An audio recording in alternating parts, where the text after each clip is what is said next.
So introduction to AWS Lambda, and we'll see how you can create versions and how you can use aliases in Lambda. We'll also see what are the triggers that we have in Lambda and what are the destinations, Lambda limits, Lambda at the rate edge, container images, layers, and step functions. So while discussing these triggers, I'll also show you how you can use API gateway. So starting with introduction to Lambda, AWS Lambda. So just a moment. What is AWS Lambda? So Lambda is nothing but a serverless compute service. So I also mentioned you in the previous calls that the compute service which is serverless is Lambda. When you consider databases, DynamoDB is serverless. When you consider storage, S3 is serverless. And when you consider containers, Fargate is serverless. So in the compute, we have Lambda as serverless compute service. So what is Lambda? So AWS Lambda is a serverless compute service. So what does the serverless compute service mean? So here the meaning is the developers don't have to worry about which AWS services to launch or how will they manage them.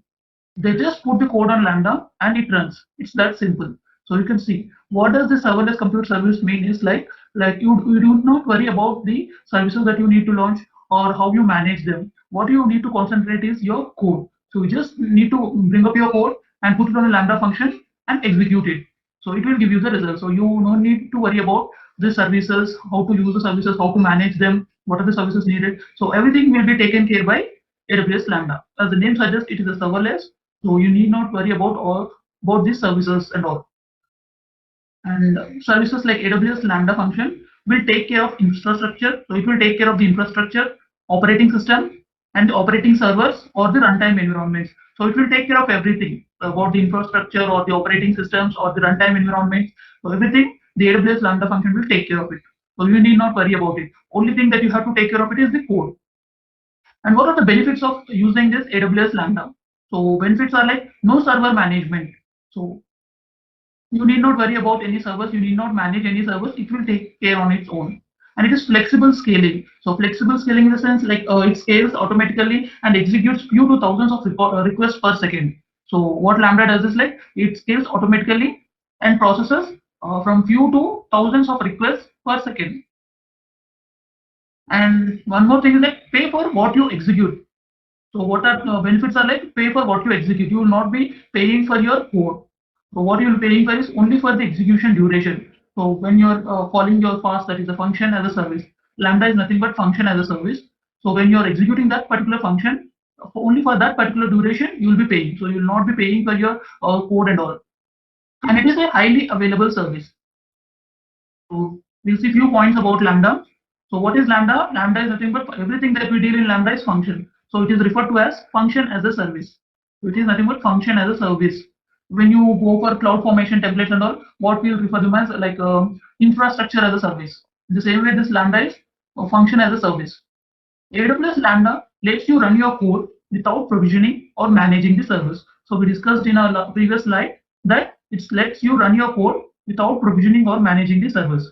So Lambda runs your code with zero administration from your end.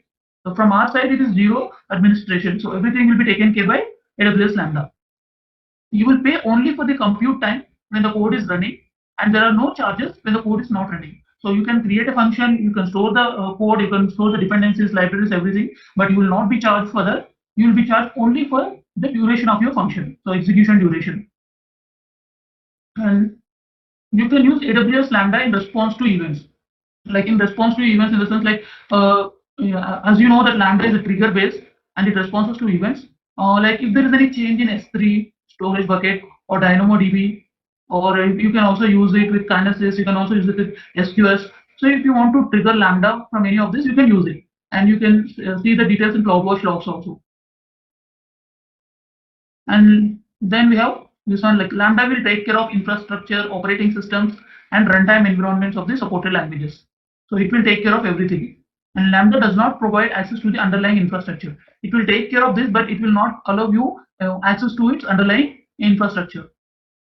Currently, Lambda supports these languages like Java, Node.js, Python, .NET, Go, and Ruby. So these are the languages that you can use with AWS Lambda. And Lambda scales automatically, which is one of the benefit of Lambda. So it scales automatically and processes few to thousands of requests per second. So it will automatically scale and process your requests from around few requests to thousands of requests per second. And all you need to do is like you have to supply your code. And maximum Lambda execution time is 15 minutes. So the maximum duration that your function can run is 15 minutes. This is one of the disadvantage of Lambda, that if your code is running for a longer time, then it will give you an error. So it will not complete your execution, because if it is going beyond 15 minutes. So presently the execution duration limit is 15 minutes. We'll see few advantages and disadvantages of AWS Lambda. So first one is faster developments. So faster developments in the sense, like as it is a serverless service and it takes care of everything. Like so it avoids the problems of systems engineering. So what you can do is like you can spend less time on your operational issues, and you can focus more on your developments, which makes the developments faster. So as you need not worry about your operational issues. And then scaling benefits. So scaling benefits, as we have seen that it scales automatically and processes thousands of requests per second. So it is one of the advantage of going for Lambda. And it is integrated with security model. Like if we can use IAM, identity and access management, encryption and all, so to secure your functions. And then we already discussed this, we will be paying only for what you use. So Lambda bills you only for the time when the fast is called, like when a function that is Lambda is called, only for that execution duration if you will be billed. It means that you almost save like 95% lesser than when compared to your normal servers or running for entire month. So using Lambda, you can save almost for 95%. And what are the disadvantages? So just now I mentioned that execution duration. So the maximum execution duration of a Lambda function is 15 minutes. So if you have a function which has many dependencies and it is taking longer time to run, and if it is exceeding 15 minutes, then your what you say function will be aborted. It will not give you the results. So this is one of the disadvantage. And then we have one more thing like startup latency. Startup latency is like it may take while to respond, especially when you are using JVM implemented functions on AWS. So it may take a while to respond, like around 10, more than 10 seconds, I say. And when it comes to API or microservices, it will almost always be available very fastly. So, but when you go for JVM implemented functions on AWS, it may take some time to respond. And then we have testing, development, packaging, and versioning. So these are also the disadvantages. Like presently, what we have is like we don't have different setups for production, integration, development, and all. And integration testing is like rather hard for Lambda. At present, most of the vendors like do not provide a local implementation that you can use. So what they'll do is like they can create multiple versions. In Lambda, I'll show you how you can create multiple versions and how you can point them to. In our real scenarios, what we have is like we'll have different things for production system and in testing system or VC system. So, but here in Lambda, we have only one console and we have to use the existing functions by creating versions. So, by creating versions, you can use them as production system or integration system, but we don't have a different setup altogether. I'll show you while showing the versions demo how you can create aliases and all. So, this is basic introduction to Lambda. Let me see if you have any doubts. If you have getting recording for all the sessions. So when you use versioning, so what is version control with Lambda? So we just seen the basic introduction to Lambda. Now we'll discuss about versioning. So what is versioning and how you can use it in Lambda? So when you use versioning in AWS Lambda, you can publish one or more versions of your AWS Lambda function. So what you can do is like you can publish one or more versions of your Lambda function. As a result, you can work with different variants of your Lambda function in your deployment workflow, such as development, test, and production. So what you can do, you can create a base version, and from that you can publish multiple versions. So you can have different variants of your function, and you can use them as a test system or production system or VC system, anything. So each Lambda function has a unique ARN, that is Amazon Resource Name. Any changes, then you have to go to latest version one. So I have two variants of my function. What I can do, I can use this latest function to point to my development region, and I can use this version one to point to my production system. So I'll show you in the demo like how you can function or any Lambda function. So what you do when you update your function code, so whenever you are changing anything, so what are the code that is available in the $latest version of the Lambda will be replaced. So I'll just show you in the demo how you can do it. And then we have we have two things. One is qualified ARN, another one is unqualified ARN. So what is qualified ARN is like it will always have a suffix, and unqualified ARN doesn't have any suffix. So after the name of the function, if this is my function name, so what it has is it will have a suffix with the version 1, version 2, or the dollar later. So that is called as qualified ARN. So if it doesn't have any suffix, then you can refer to as an unqualified ARN. You may expect these type of questions in exam. So I'll just log into my console and show you how you can create a function.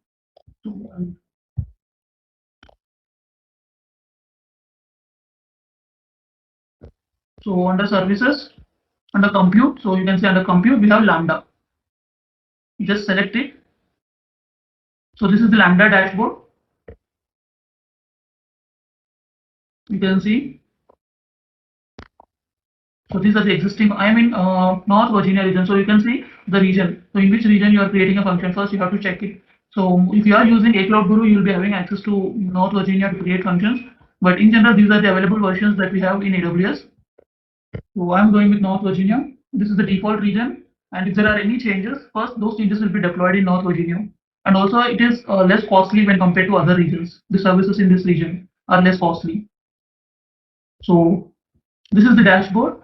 First select your region and you can see the available functions in this particular region. So I'm using my LKM account. So I presently have 37 functions which are available in my North Virginia region. So just check on create function. What I'll do, I'll just click on create function. So when I'm trying to create a Lambda function. So when you just click on create function under the compute Lambda service, so what you will do, you will find is this is the page you will find. So what all the options that we have here? One is author from scratch, use a blueprint, container image, and browse serverless app repository. So these are the various options that we have to create a function.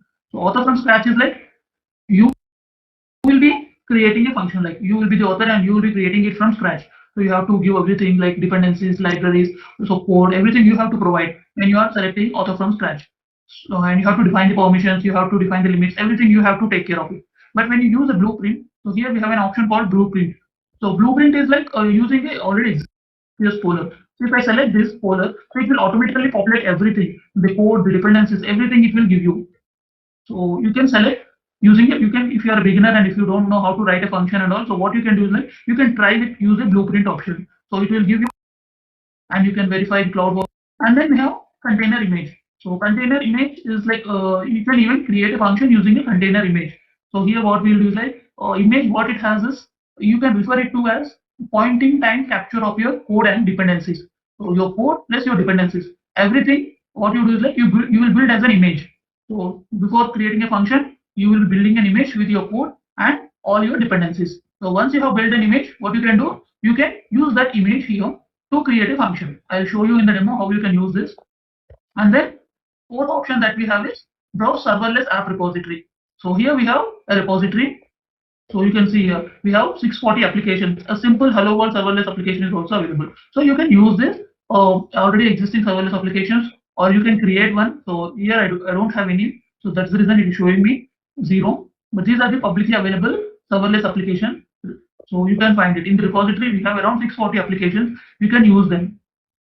So these are the various options that you have to create a function. So what we'll do, we'll start from author from scratch. We'll try to create a simple Lambda function and we'll see how it can. So what I did, just create a function, select author from scratch. So function name, I'll say cloud elevate. So Lambda. And you have runtime. So I just showed you like there are different type of languages that Lambda supports. So you can see .NET, Go, Java, Node.js, Python, Ruby. So you have to select in which language you will be writing your code and what is the runtime that you need. So I'm going with Python 3.8. So just select author from scratch, give a name to your function, and then select the runtime. I have selected Python, and you can select based on your requirement. You can select. So if you're comfortable writing code in Java, you can select that. If you're comfortable with Node.js, you can do that. The only thing is like there will be change in the syntaxes and runtime. And then after runtime, we have permissions. So what are permissions? For your Lambda function to interact with other services in AWS, we have to provide it an access. So we have to provide the permissions.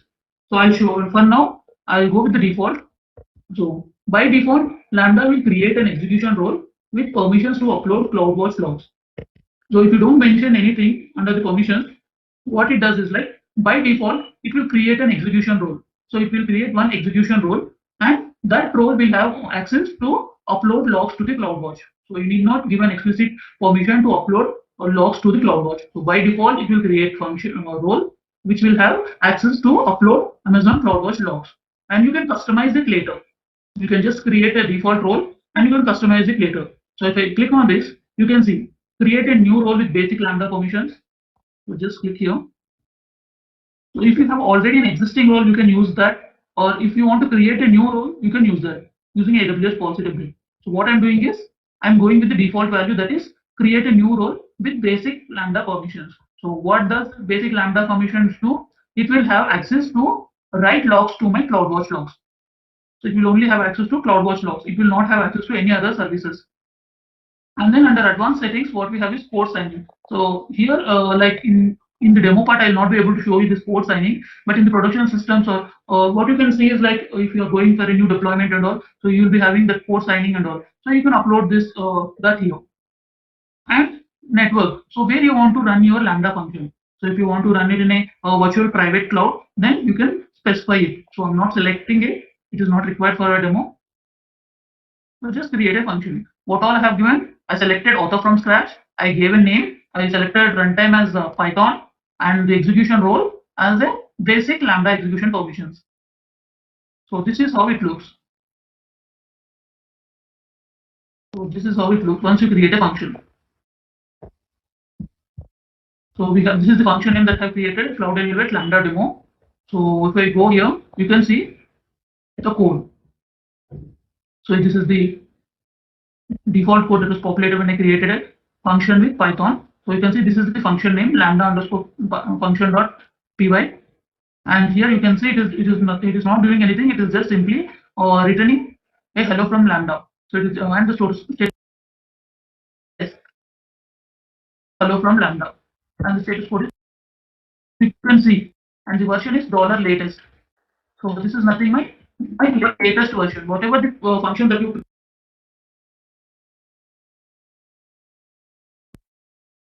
created a function, it is nothing but $latest. So now, before I go and explain you the versions and all, I'll show you the other things that we have. So here we have throttle. So you might be hearing about the limits. So if you are exceeding that limits, then you will get the throttle exception. That is, it will give you an error of 429. In the coming slides, I'll show you what are the concurrency limits and the reserved limits of Lambda function and ARN. So each function will have a unique ARN, Amazon resource name. So that is what is here. And under actions, like if you want to publish a new version, or if you want to create an alias, if you want to export the function, or if you want to deploy a Lambda at the edge. So under actions, you can find all these. So this is the function overview, like the description. I haven't given any description. So last modified, and this is the function ARN. So you can see. And here we have layers. So first one is my function name, and this is my layers. So what are layers? Layers are like you can use these layers to upload or zip file, which can be a library or which can be a reusable code. So if you have any code that can be used across multiple functions, so what you can do is like you can create a zip of that and you can add it here by using add a layer. So you can add maximum of 5 layers, and each layer can be of maximum of 250 MB size. So layers are nothing but your dependencies. You can say your dependencies or the libraries that you need for your function to run. So you can add them here. And then what we have, so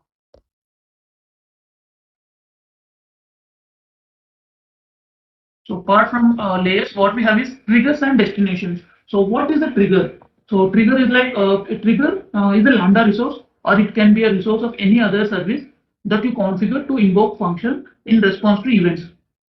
So in response to events, if you want to run your Lambda function, you can add a trigger, and each trigger acts as a client invoking your function independently. So each trigger invokes your function independently. And we have destinations here. This is about triggers. I'll show you what are the triggers that we have with the demo. And then we have destinations here. So what are destinations? So when a function is invoked asynchronously, so Lambda sends event to an internal queue.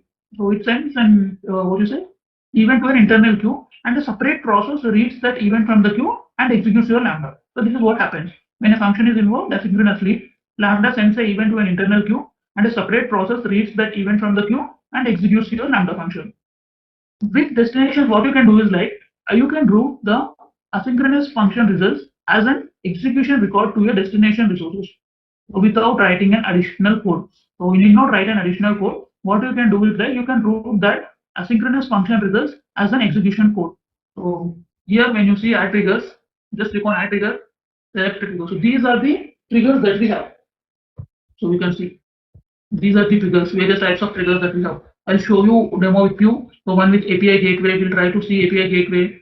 So CloudFront, CloudWatch logs, code commit.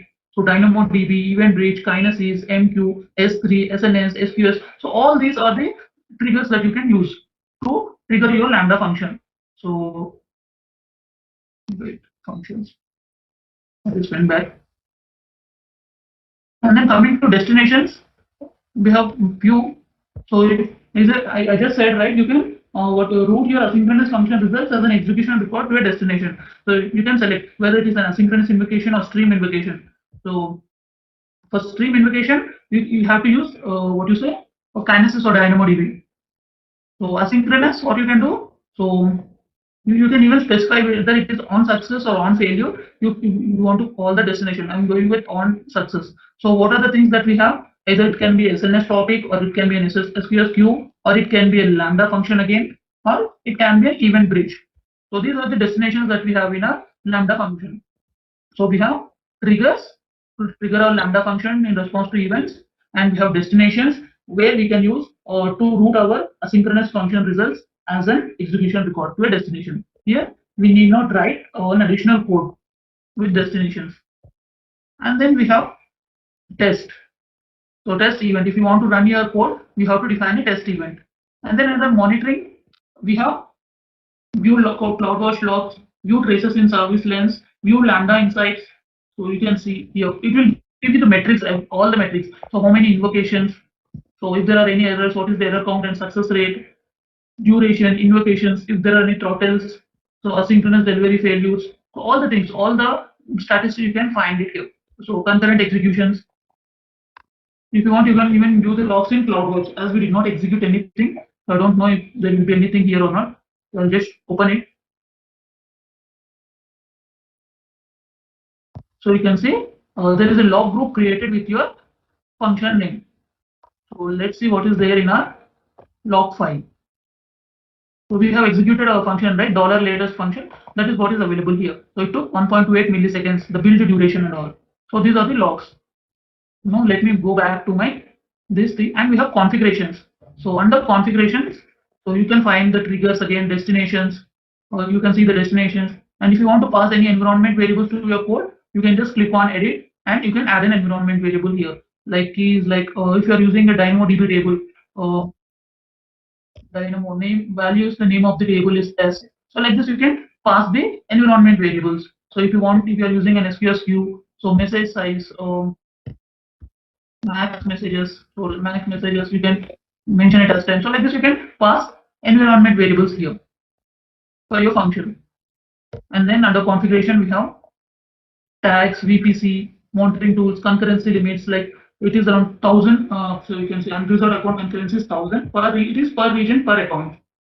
So all this you can find it in our configuration details. And one more important thing that you should take care of is the permissions. So if you want to add permissions to your Lambda function to access any other services of AWS, then you have to edit this role. So you can see here, this is the function names. Cloud Elevate Lambda demo is our function name. With this name, a default role has been created. So I just click on that role. It will redirect you to identity and access management.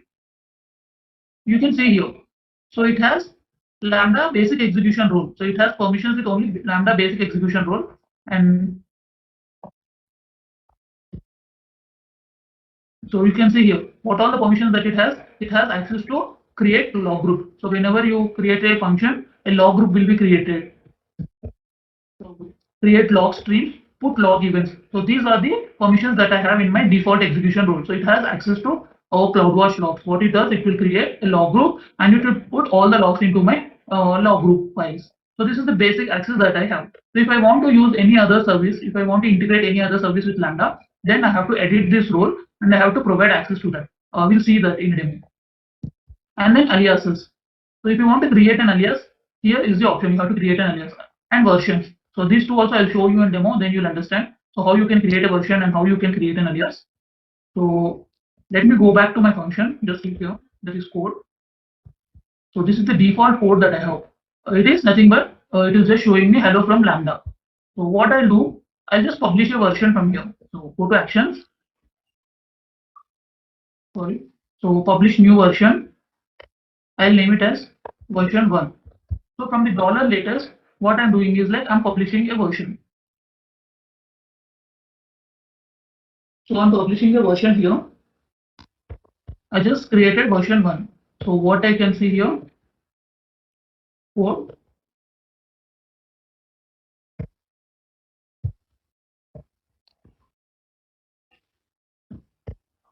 See, this is my latest code.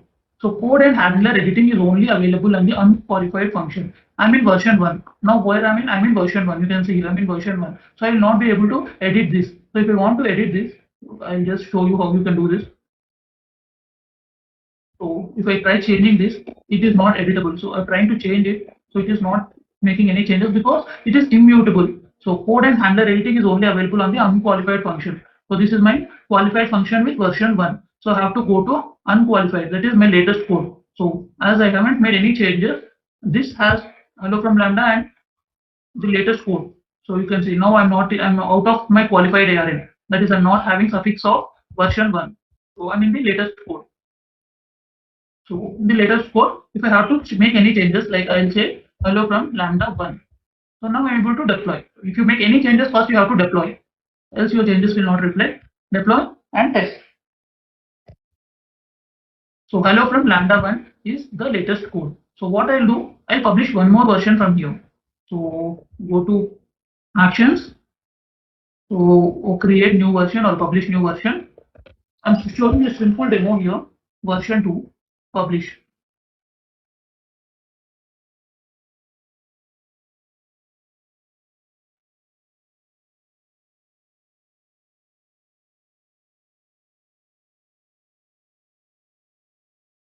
Now you can see again, I'm in the qualified ARN, that is in version 2. So I have published a version from my latest code. So if I go and try changing this, it will not allow me to change anything because just click on your code. So what it has in my version 2, it has hello from Lambda 1. So if I try change this, it will not because it is immutable. After publishing a version, you will not be able to change anything. So what I can do, I can create, I have to go to my unqualified ARN. So here just click on edit code, or what you can do, you can go here also. Go back. I'll create a version here. Now I have three versions. So how I can use them to point it to my production system, my integration system, and my test system. So I'll show you how we can use that. So we go to so again now I'm in version 3, that is qualified ARN, which has my code as version 2. So hello from Lambda 2. So I have three variants. One is hello from Lambda, the other one is hello from Lambda 1, and the third one is hello from Lambda 2. So these are the three versions I have. So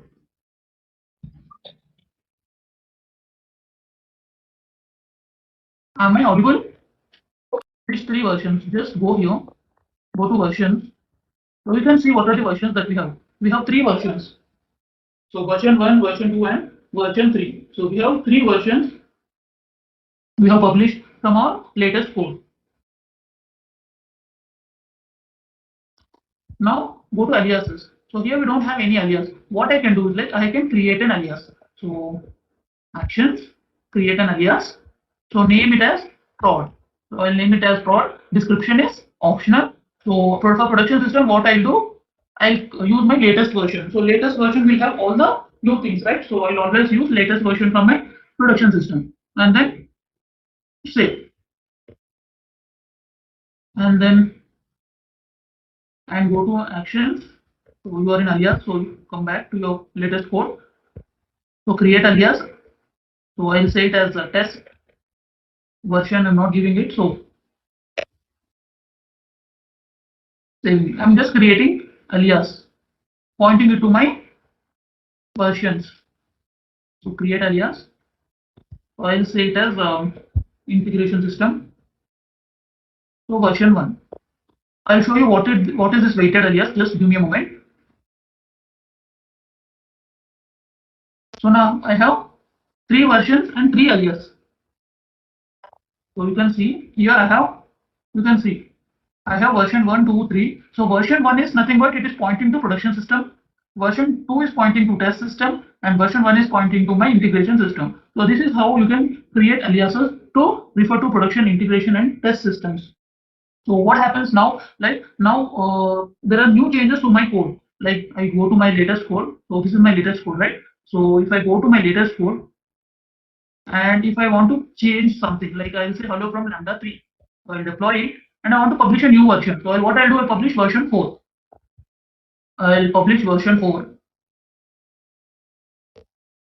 4.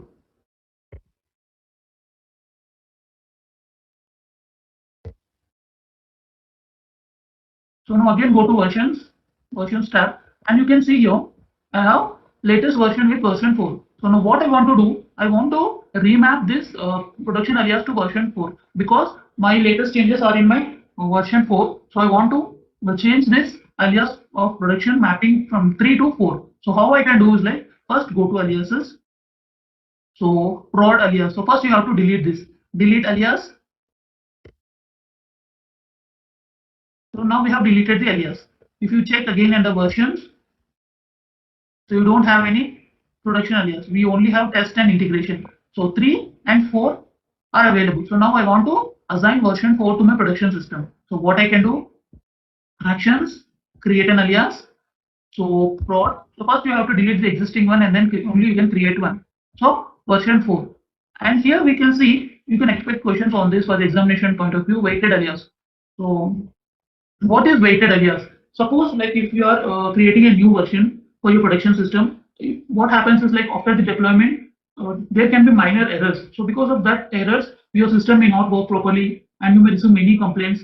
And if it is rolled out to the complete traffic, all the users, then you may receive many errors. So what you want to do is like if you want to test with only certain amount of traffic, like if you want to roll out the production with version 4 only for certain amount of people, for example 10% or 20%, that you are not sure if your application will work properly or not, or if you don't want to take a risk of rolling out to all the users and experiencing errors. So what you can do is like you can roll out the changes only for a certain set of users, for example 10% or 20%. So in that case what you can do is like, so my present prod version is version 3. So now I am remapping it to version 4. So what I'll do, I'll use version 3. So the percentage of traffic that I route to it is 75%. So as my present consistent version is version 3. So far I was using version 3 as my production system and it has no errors. But there are some what you say extensions or there are some changes, and then that is the reason if you want to deploy version 4 and if you want to test it with only certain amount of traffic, not to the complete system, complete traffic, then what you can do is like you can use weighted alias. So my 75% traffic will still go to my version 3 and 25% will go to my version 4. So just click on save. If you want to roll the changes only for certain amount of traffic, then you can use this. So check your aliases. So you can see here we have version 1 is for integration, version 2 is for test, version 3 and 4 are pointing to alias prod system. So you can see this is 100%, this is 100%. Whereas production system version 4 with 25%, version 3 with 75%. So if you want to test with only a certain amount of traffic, then you can go for weighted alias. And later, and after monitoring it for a week or 10 days, what you feel like, yes, my production system, the version 4 is working consistently and there are no errors. In that case, what you can do is like, you can delete this prod alias and create a new alias and give a complete 100% weightage to version 4. So this is how you can use versions to point it to different systems. Is this clear? Yeah, I show you the demo. I hope you have destinations and all.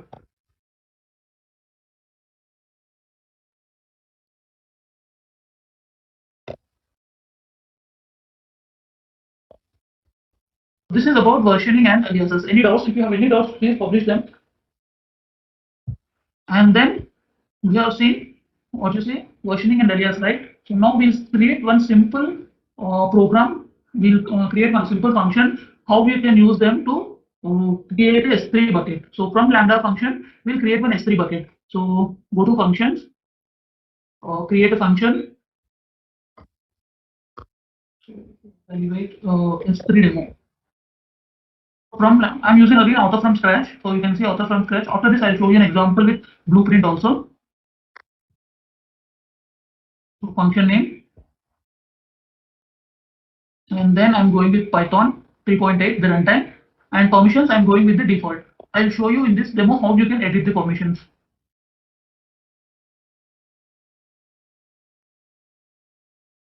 It is just creating. So again, you can check the region which you are. It is in North Virginia region. So S3 demo. This is the code, default code. So I'll be replacing this code and I'll paste it with the code that I have for creating an S3 bucket.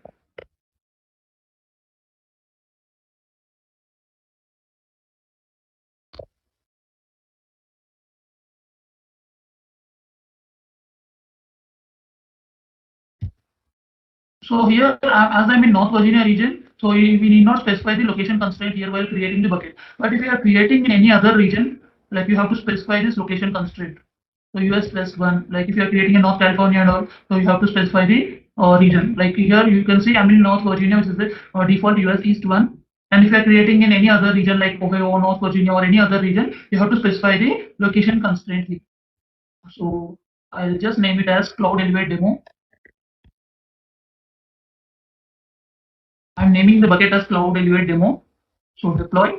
What we are doing here, so it is just a two-liner code. So first thing is import Boto3. So what is Boto3? Boto3 is an AWS SDK for Python. So Python, this is an AWS SDK. It enables Python developers to create, configure, and manage AWS services. So by importing this AWS Boto3, what you can do is that you can create, configure, or manage AWS services such as EC2, S3, DynamoDB. You can use recognition service. You can use almost all the services using majority of the services using this Boto3. Boto3.client S3 plus using this test event. Let me test. I have to define a test event. So after defining an event, just test it. It will give you an error.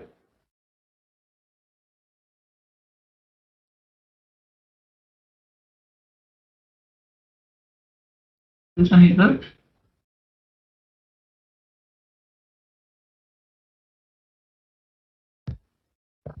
so let me check my code. There is some problem with the code. So one more thing that you have to be careful with creating Lambda functions indentation. So as you can see, it's the JSON format. So it should be either 3 spaces or a tab space. So if you don't follow this indentation, also it will give you an error. So you should be very careful. If I give this, I just remove it, deploy, and see 3 spaces or a tab space. Now if I test, it will give me an access denied error. So access denied. So why access denied is like what I'm trying to do from my Lambda. I'm trying to create an S3 bucket. So with this particular name. So and it is giving me an error because here from Lambda I'm trying to access S3. But what are the permissions my Lambda has? So my Lambda has only permissions to write CloudWatch logs. It has access to only CloudWatch service. It doesn't have access to S3. So that is the reason it is not able to create an S3 bucket. So to access any service from Lambda, what you have to do is that you have to provide the permissions. So what I'll do now, I am going to, what I did, I just selected the role. So this was the default role which was created. Select that role. So attach a policy. So which policy we need to attach? We have to attach the policy that is needed to access my S3 bucket. So it should be able to create an S3 bucket. So S3 read only access will not work here. So that is the reason I'm going for S3 full access. If you want here, if you think that it is not required to create S3 full access, you can create your custom policy and you can only mention create a role. So attach policy. So now my Lambda function has default permission and then Amazon S3 full access. Now let me go back to my Lambda and try executing it. So Lambda function. So what is the bucket name that we are using? Python bucket one, right? So test it. Let first go to S3 and check if we have any bucket with that particular name. If yes, it will not work. It should be unique globally. The S3 name should be unique. So there is already one bucket. So what I'll do, I'll delete this one.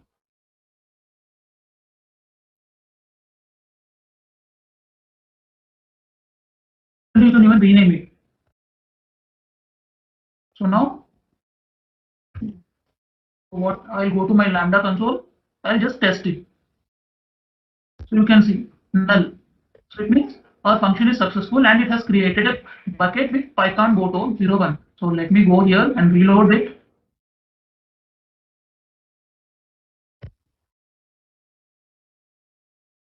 So you can see March 23, 15, 59, 28. So it is just created. So this is how you can integrate with other services of AWS with Lambda. Here I just created one Lambda function, create an SQL, and if you are just check if I have the existing code. This is the bucket code size. We able to Python code. So if you will be easy to so because we have into bytes 3. So you can see transaction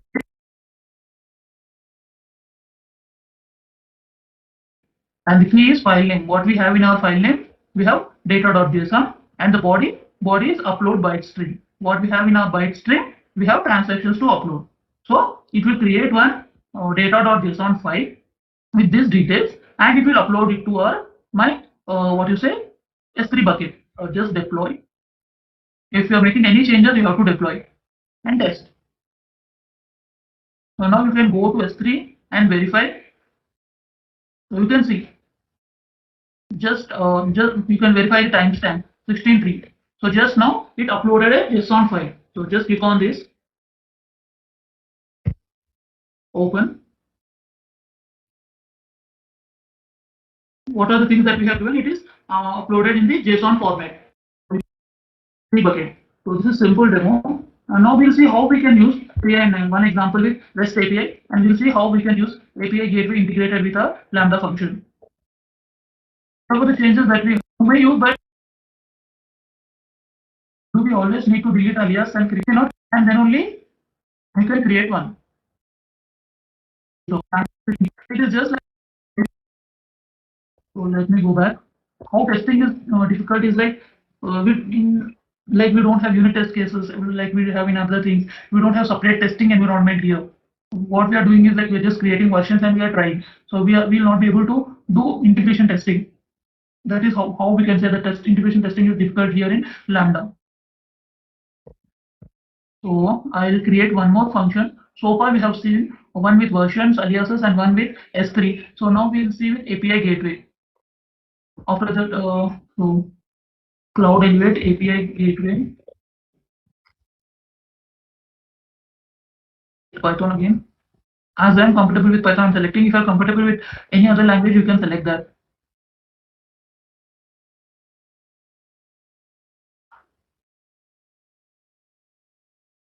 Just creating a function. So now my function is ready. So what I will show you is like how you can create a static website hosting. So if you have attended my S3 session, you might know like you can configure a S3 bucket to host a static website using an index.html and error.html. Now in this demo, I'll show you the PPT. So this is what we are going to do. So what we are going to do is like we'll create one Lambda function runs on Python, and we'll create one API gateway to trigger our Lambda function, and we'll create an S3 bucket to host the website. So this is what we'll be doing. So in real, why we want to create an API gateway is like, what is API gateway actually? So API gateway it is like a fully managed service that makes it easy for developers to publish, maintain, and monitor, and also to secure APIs at any level. It is a fully managed service. That makes it easy for the developers to publish, maintain, monitor, and secure APIs at any level. So with few clicks, like by just going to API gateway and create API, you can in the AWS management console, you can create an API, and that acts as a friend door for the applications. So this API gateway will act as a friend door for our applications, like to access data, to business logic or functionality from your backend services such as applications running on EC2 or the code running on Lambda or any other web application. So here we'll be considering code running on a Lambda. So our API gateway will be acting as a friend door to our application, that is to our backend service, that is code running on Lambda. So if you are accessing Lambda function from any real world, like if you have developed a chatbot application, and from that if you as a friend door to like going to our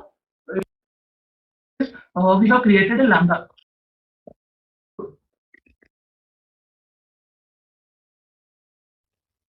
Just created a function with the API gateway demo. I'm removing the existing default code and adding my code. So what I'm doing here, so I'm just allowing the origins as star because it is a website. So you might get a request from anywhere. So allowed origins, I'm making it as star, and I'm just returning this one. The response I'm returning here, you can see I'm returning the response whenever my Lambda function is triggered. I'm just returning a response saying that thanks for attending the session. So this is what I'm returning. So deploy. This is the Lambda function. What we are doing, whenever my function is called, I'm returning the response. In the response, I have this one, that is, thank you for attending the session. This is what simple one liner that I'm returning. So it is checking for the status for 200. Yes, it is successful. Then I'm allowing all the origins and then just returning this statement. So this is what I have in my Lambda function. Now what we have to do, we have to create an API add trigger. So I'm adding an API gateway. So create an API, selecting an HTTP API. So security, I'm using it as open as it is a demo, but in general, so in real world, so you have to, it is not a good practice to select it as open. You have to specify the security also. And so now I have added an API gateway. So just click on details. It will give you an API endpoint. So you can see this API endpoint. Copy this. So whenever I call this, so it is giving me thank you for attending the session. So just I'll copy this, copying this. So what all I have created? I have created a Lambda function and I have created API gateway, HTTP API. So now what I have to do is like I have to create an S3 bucket and I have to add this what to say index.html and error.html required for a static website. So let me go to, as we already created one. So just before we have created one bucket, right? I'll be using the same bucket. So this is the one. Python Goto 01 is the bucket that we just created. So go to properties. First thing that you have to do is like you have to enable static website hosting. So by default it is disabled. So you have to enable static website hosting and you have to give index.html and error.html. Error.html is optional, but index.html is mandatory. .html. I'll show you what is there in the file also. So when you have enabled a static website hosting and you have given error.html and index.html here, so those files should be available here. So whenever you trigger the website using that static website, you have to do one with notepad. So I'll show you what I have in index.html here. So what it has, it is checking for the status 200, which we are returning from our function.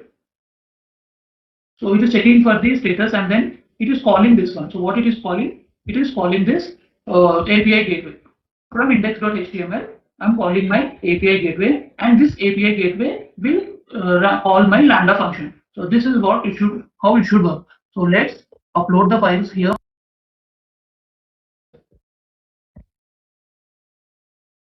And public because it is a website, we'll be accessing it from the browser. So I'm just making it public. I'm making files public. Now, so we have done everything, right? So we created a Lambda function, we have created an API gateway, we have added the API gateway reference in our index.html. So let's try running the application. So let's see, go to properties. How we have to run is using the static website hosting endpoint. So here we have an endpoint, copy this, paste it in the browser. So this is what we have in our index.html. So what we have defined in static website, we have defined index.html as the starting point. So in the index.html, what we have given, we just wrote hello, welcome to the session, and we just gave one simple click me function. So when you click that function, what it does, it will execute that function, and it has a call to our API endpoint. And what my API endpoint will do, it will call my Lambda function. So just click on this. So you can see, thank you for attending the session. From where we are getting this? This we are getting from our Lambda function. So you can see here.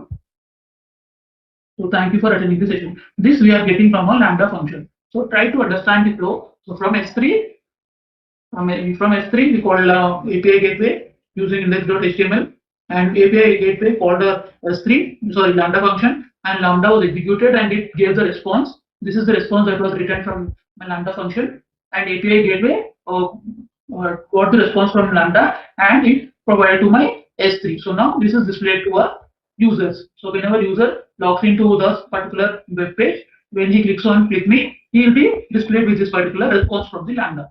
So this is the flow.